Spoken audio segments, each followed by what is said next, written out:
Friend, আজি মই আনিছোঁ ৰঙালাও আগৰ চৰচৰি কেনেকৈ বনাওঁ চাই থাকক।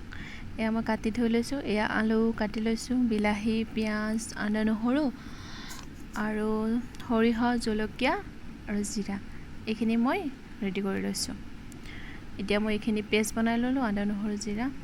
এতিয়া কেৰাহী গৰম হৈছে, অলপ পাঁচফোৰণ দিছোঁ। তাৰপিছত পিঁয়াজখিনি মই বহাই দিম, এইখিনি অলপ ফ্ৰাই কৰি ল'ম।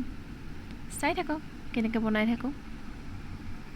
এয়া মই ফ্ৰাই হৈ যোৱাৰ পিছত ৰঙালাও আগখিনি দি দিছোঁ, তাত বিলাহী, আলুখিনি দি দিছোঁ। ধুনীয়াকৈ এইখিনি অলপ ফ্ৰাই কৰি ল'ম। আপোনালোকে চাই থাকক কেনেকৈ বনাই আছোঁ। এয়া অলপ মই নিমখ দি ল'লোঁ, আপোনালোকে সোৱাদ অনুযায়ী দি ল'ব। হালধি দি লৈছোঁ, হালধি গুড়ি, এইখিনি দি অলপ ফ্ৰাই কৰি লৈছোঁ ধুনীয়াকৈ। এই পানীখিনি মৰালৈকে ফ্ৰাই কৰি থাকিব আপোনালোকে। এতিয়া মই পেষ্টখিনি দি দিলোঁ, আদা, নহৰু, সৰিয়হৰ পেষ্টখিনি দি দিলোঁ। এইখিনি অলপ আৰু ফ্ৰাই কৰি ল'ম। তাৰপিছত মই পানী দি দিলোঁ এইখিনি। এতিয়া পানী দি অলপ সিজিবলৈ দিম, তাৰপিছত নমাই দিম।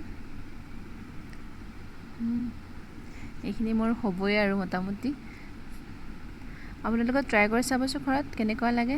যদি ভাল লাগে খাই মোক কমেণ্ট কৰি জনাবলৈ নাপাহৰিব। ভাল লাগিলে ভিডিঅ'টো লাইক কৰিব, শ্বেয়াৰ কৰিব। ধন্যবাদ।